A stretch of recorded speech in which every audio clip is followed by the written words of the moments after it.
ಮತಗಳಿಕೆಯಲ್ಲಿ ಹೇಗಿದೆ ಎನ್‌ಡಿಎ? ಕೆಲವೊಮ್ಮೆ ಮತಗಳಿಕೆ ಕಡಿಮೆ ಇರುತ್ತೆ, ಸೀಟ್ ಗಳಿಕೆ ಜಾಸ್ತಿ ಇರುತ್ತೆ. ಅಂದರೆ ವೋಟ್ ಶೇರಿಂಗ್ ಕಡಿಮೆ, ಸೀಟ್ ಶೇರಿಂಗ್ ಜಾಸ್ತಿ ಅಂತೇಳಿ. ಕೆಲವೊಮ್ಮೆ ವೋಟ್ ಶೇರಿಂಗ್ ಜಾಸ್ತಿ ಇದ್ದು ಸೀಟ್ ಶೇರಿಂಗ್ ಅಂತ ಬಂದಾಗ ಬಹಳ ಕಡಿಮೆ ಗಳಿಕೆ ಆಗಿಬಿಡ್ತವೆ ಕೆಲವು ಪಾರ್ಟಿಗಳಿಗೆ. ಇಲ್ಲಿ ಬಿಹಾರದಲ್ಲಿ ಏನಾಯ್ತಪ್ಪ, ವೋಟ್ ಎಷ್ಟು ಪಡ್ಕೊಂಡ್ರು, ಸೀಟ್ ಎಷ್ಟು ಪಡ್ಕೊಂಡ್ರು ಅಂತ ನೋಡಿದಾಗ ಎನ್‌ಡಿಎ ಮತ ಗಳಿಕೆಯಲ್ಲಿಯೂ ಕೂಡ ದೊಡ್ಡ ಒಂದು ಜಂಪ್ ಮಾಡಿದೆ ಈ ಭಾಗದಲ್ಲಿ. ಆಡಳಿತಾರೂಢ ಎನ್‌ಡಿಎ ಮೈತ್ರಿಕೂಟಕ್ಕೆ 46% ವೋಟ್ ಬಂದಿರೋದಿಲ್ಲಿ. ಯೂಶುವಲ್ ಆಗಿ 42, 41, 39 ಇರ್ತವೆ ರೂಲಿಂಗ್ ಪಾರ್ಟಿ ಯಾವುದೇ ಬಂದಿದ್ರು ಕೂಡ. ಆದರೆ ಈ ಬಾರಿ ಏನಾಗಿದೆ, ಎನ್‌ಡಿಎ ಮೈತ್ರಿಕೂಟ, ಇದು ಒಂದು ಪಾರ್ಟಿ ನಾನು ಹೇಳ್ತಾ ಇಲ್ಲ, ಇಲ್ಲಿ ಎಂಟೈರ್ ಮೈತ್ರಿಕೂಟ, ಎಂಟೈರ್ ಅಲೈನ್ಸ್ ಅಂತ ಬಂದಾಗ 46% ಮತಗಳನ್ನು ಇವು ಪಡೆದುಕೊಂಡಿವೆ. ಆಯಿತು, ಪ್ರತಿಪಕ್ಷಗಳು ಎಷ್ಟಪ್ಪ ಅಂತ ಬಂದಾಗ ಯಾವಾಗಲೂ ಸೋಲು ಗೆಲುವಿನ ಅಂತರ ಅಂತ ಬಂದಾಗ ಈ ರೂಲಿಂಗ್ ಪಾರ್ಟಿ ಮತ್ತು ಅಪೋಸಿಷನ್ ಪಾರ್ಟಿಗಳ ನಡುವೆ ಇರತಕ್ಕಂತಹ ಮತಗಳ ಅಂತರ ಅಬ್ಬಬ್ಬ ಅಂದರೆ 4% ಇರಬಹುದು. ಮ್ಯಾಕ್ಸ್ ಟು ಮ್ಯಾಕ್ಸ್ ಹೈಯೆಸ್ಟ್ ಅಂತ ಹೇಳಿದ್ರೆ 7% ಇರುತ್ತೆ.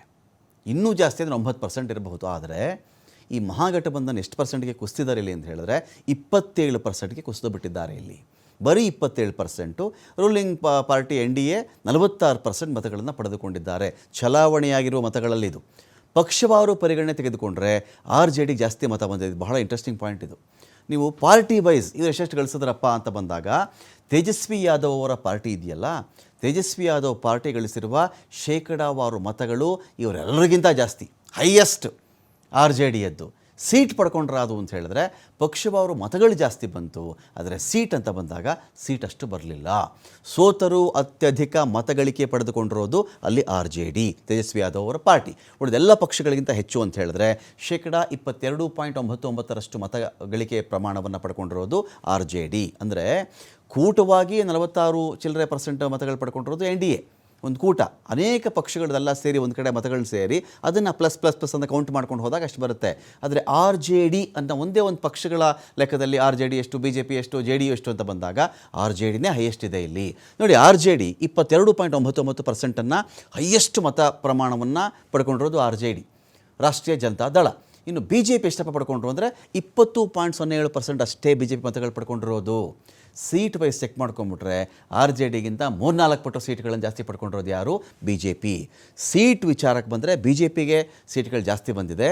ಮತ ಗಳಿಕೆ ಪ್ರಮಾಣ ಬಂದಾಗ RJD ಜಾಸ್ತಿ ಬಂದಿದೆ. JDU ಎಷ್ಟು, ಜನತಾದಳ ಸಂಯುಕ್ತ, BJPಗಿಂತ ಕಡಿಮೆ, ಅವರು 19.27% ಅಷ್ಟೇ ಅವ್ರಿಗಿರೋದು. ಕಾಂಗ್ರೆಸ್ 8.72% ಅಷ್ಟೇ ಮತಗಳಿಕೆ ತೊಗೊಂಡಿರೋದು ಅವರು. ಇನ್ನು LJP, ಲೋಕ ಜನಶಕ್ತಿ ಪಕ್ಷ ಇದೆಯಲ್ಲ, ಚಿರಾಗ್ ಪಾಸ್ವಾನ್ 4.98. JSP ಇದು ಬಹಳ ಇಂಟ್ರೆಸ್ಟಿಂಗ್ ಇಲ್ಲಿ. JSP ಏನೂ ಮಾಡಲಿಲ್ಲ, ಪ್ರಶಾಂತ್ ಕೈಲಿ ಏನೂ ಆಗಲಿಲ್ಲ, ಇವರು ಜನಸುರಾಜ್ ಏನೂ ಮಾಡಲಿಲ್ಲ ಅಂತೆಲ್ಲ ಮಾತಾಡ್ತಾರಲ್ಲ. ಮೊದಲ ಪ್ರಯತ್ನದಲ್ಲಿ ಜನಸುರಾಜ್ ಪಕ್ಷ 3.44% ಮತಗಳನ್ನು ಗಳಿಸಿಕೊಂಡಿದೆ ಅಲ್ಲಿ. ನಿಮಗೊಂದು ಇಂಟ್ರೆಸ್ಟಿಂಗ್ ಪಾಯಿಂಟ್ ಹೇಳ್ತೀವಿ ಇಲ್ಲಿ ನೋಡಿ, ನೋಡ್ಕೊಂಡು ಬನ್ನಿ. ನಿಮಗೆ ಈ ಕಡೆ JSP, ಈ ಕಡೆ ನೋಟಾ, ಇತರೆ ನೀವು ಚೆಕ್ ಮಾಡಿಬಿಡಿ. ಇಲ್ಲಿ ಇತರೆ 18% ಇದೆ. ಬೇರೆ ಸಣ್ಣ ಪಾರ್ಟಿಗಳಿದೆಯಲ್ಲ, ಅವರು ಗಳಿಸಿರೋ ಮತ ಪ್ರಮಾಣ 18.81, ಪ್ಲಸ್ ನೋಟಾ 1.81%, ಪ್ಲಸ್ JSP 3.44% ಹಾಕಿಬಿಟ್ರೆ ನಿಮಗೆ ಈ 18 ಅದು ಹೆಚ್ಚು ಕಡಿಮೆ ಅದೊಂದು 19, 22, 23, 24% ಮತಗಳಿತ್ತಲ್ಲ. ಈ 23-24% ಮತಗಳು ಯಾವುದಾದ್ರೂ ಒಂದು ಕೂಟಕ್ಕೆ ಸೇರಿಬಿಟ್ಟಿದ್ದಿದ್ರೆ ಆ ಕಥೆ ಬೇರೆ. ಇದರಲ್ಲಿ ಯೋಚನೆ ಮಾಡಿ ನೀವು, ಯಾವುದೇ ಒಂದು ಕೂಟಕ್ಕೆ ಇಷ್ಟು ಮತ ಸೇರಿಬಿಟ್ಟಿದ್ದರೆ ಆ ಕಥೆನೇ ಬೇರೆ ಇರ್ತಾ ಇತ್ತು. ಬೇರೆ ಸಣ್ಣ ಪಾರ್ಟಿಗಳದ್ದು AMIM ಆಗಲಿ, ಬೇರೆ ಲೆಫ್ಟ್ ಪಾರ್ಟಿಗಳಾಗಲಿ, ಇವರೆಲ್ಲ ಸೇರಿ ಎಷ್ಟು ತೊಗೊಂಡಿದ್ದಾರಪ್ಪ ಅಂತ ಹೇಳಿದ್ರೆ 18.8 ಬಂದು. ಆಮ್ ಆದ್ಮಿನೂ ಸೇರಿಸಿ ನಾನು ಮಾತಾಡ್ತಾ ಇದ್ದೀನಿ. ಈ ಮತಗಳು ಚೆದುರುವಲ್ಲಿ ಪಾರ್ಟ್ ಆಫ್ ಸ್ಟ್ರಾಟಜಿ ಕೂಡ ಇರಬಹುದು. ಅದನ್ನು NDAನೇ ಮಾಡಿರಬಹುದು, ಇನ್ನೊಬ್ಬರೇ ಮಾಡಿರಬಹುದು. ಅದು ಕೂಡ ಸ್ಟ್ರಾಟಜಿ ಆಗಿರುತ್ತೆ. ಅನೇಕ ಪ್ಲೇಯರ್ಸ್ನ ಒಂದು ಪೂಲಲ್ಲಿ ಧುಮುಕಿಸಿದಾಗ ಪ್ರತಿಯೊಬ್ಬರು 5,000, 10,000, 20,000, 30,000 ಮತ ತಗೋತಾರೆ, ಗೆಲ್ಲಲ್ಲ ಅವರು. ಆದರೆ ಆ ಮತಗಳು ಇನ್ಯಾರೋ ದೊಡ್ಡ ಎದುರಾಳಿ ಇರ್ತಾನಲ್ಲ, ಅವನ್ನ ಮತಬುಟ್ಟಿಯಿಂದ ಕದಿಯುವಂಥ, ಸೆಳೆಯುವಂಥ ಮತಗಳಾಗ್ಬಿಟ್ಟಿರ್ತವೆ.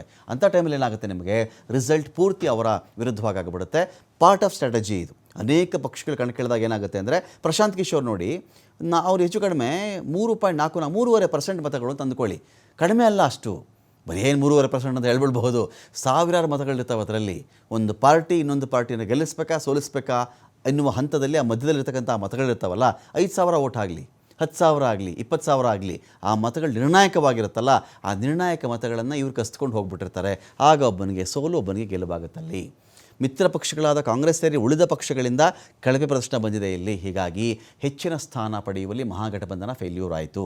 ಪಕ್ಷವರ ಮತಗಳಿಕೆ ಪ್ರಮಾಣ ನಾನು ಆಲ್ರೆಡಿ ಇಲ್ಲಿ ಹೇಳ್ತಾ ಇದ್ದೆ ನಾನು. ಇನ್ನೊಂದು ಕಡೆ ಇಡೀ ವಿಚಾರ ಈಗ ಒಂದು ಕಡೆ ಆತ್ಮಾವಲೋಕನ ಕೂಡ ಒಂದು ಕಡೆ ಸ್ಟಾರ್ಟ್ ಆಗಿದೆ.